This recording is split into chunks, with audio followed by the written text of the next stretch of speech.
Welcome back to What Was That Anime, the podcast where we go over new and old anime and try to broaden your horizons.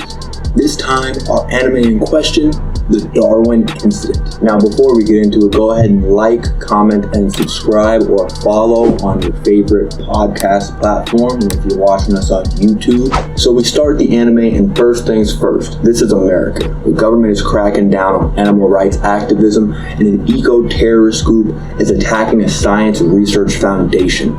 They find that a scientist has impregnated a chimpanzee and disappeared, leaving the chimpanzee behind. Stop it. The terrorist group frees Charlie, the baby, and Charlie is deemed a humanzee, but it is still considered property at the time. Get some help. The resulting anime is a follow-up of what that terrorist group has to do after waiting 15 years and coming back to try and get Charlie. First things first, regarding how we get into this anime, it does so many things. Eco-terrorism is itself a hot-button topic in other Western civilizations, so the humanzee issue already has some weight. Then, it also is a property parallel to racism, and the Superpredator parallel in Charlie's physical capacity is incredibly well played as well. Charlie commonly is misread by the external forces within the anime, like the government, the local police, the terrorist group, or his own parents. He seems to really only want to be left alone to find his own happiness and enjoys experiencing life, while also understanding he is incredibly more capable than those around him. What we consider bullying to Charlie seems to come off as poorly placed self-image issues by the bullies themselves. The only real issue I have is Firebender is a black man. For what reason? It's pretty difficult to put into words how disgusted I am. I think in America, black eco-terrorists are just not as likely because of the racial issues that make it just seem unrealistic that he would go this far without having a racial context to it as a black man in America. Historically, radical eco-activism is often viewed as a high status or luxury form of rebellion. For a black man in America to lead an organization that prioritizes animal rights over human civil rights without the script acknowledging that irony or the specific danger he'd be in feels like the writer is using the aesthetic of diversity without understanding the American socio-political landscape. If Charlie is property and the show is smart enough to make that parallel for the main character, why isn't it asking the same question for the villain? It's jarring to see the show acknowledge racial tension in a throwaway scene with a recruit, yet treat the leader of a domestic terrorist cell as if his skin color wouldn't be the first thing the FBI or the media weaponize against him. The irony here is that while the Darwin Incident tries to deconstruct the Superpredator myth through Charlie, it accidentally reinforces it through the villain.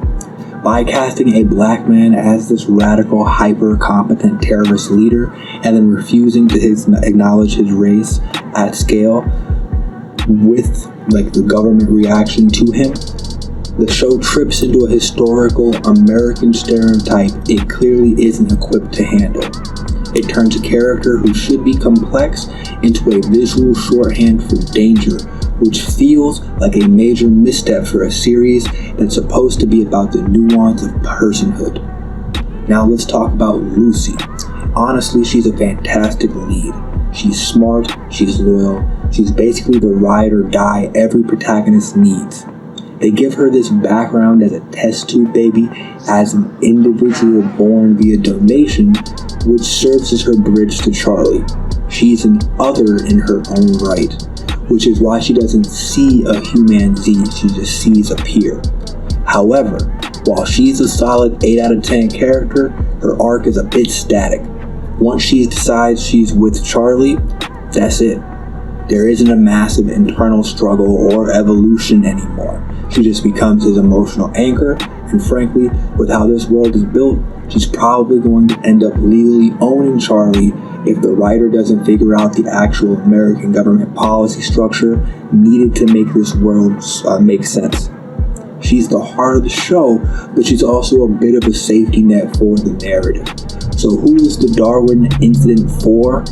Well, it's for us Americans, but not in the way you think. This anime is perhaps the best example of a foreign mirror. It's how the rest of the world views our country based on the media we export. It's like Grand Theft Auto, a parody of American chaos filtered through a lens that doesn't quite live here. It's 2026, and this series feels more like a response to the current global climate than a pure work of art.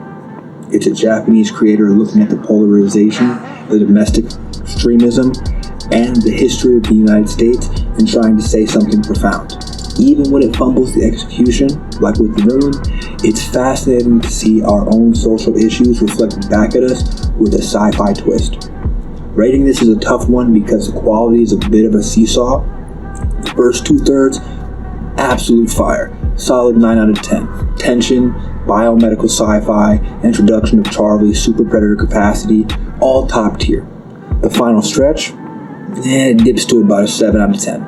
It struggles to stick the landing as the geopolitical thriller elements start to outpace the character logic. The final score, 8, maybe 8.5 out of 10. Despite my criticisms of the human character writing, everyone should watch this. If you're into geopolitical thrillers, biomedical science, or just want to see an anime tackle the concept of personhood in a way that actually provocatively tries to handle that concept, this is up your alley. Just be prepared to see an America that feels a little bit more like a fever dream. And thank you for stopping by.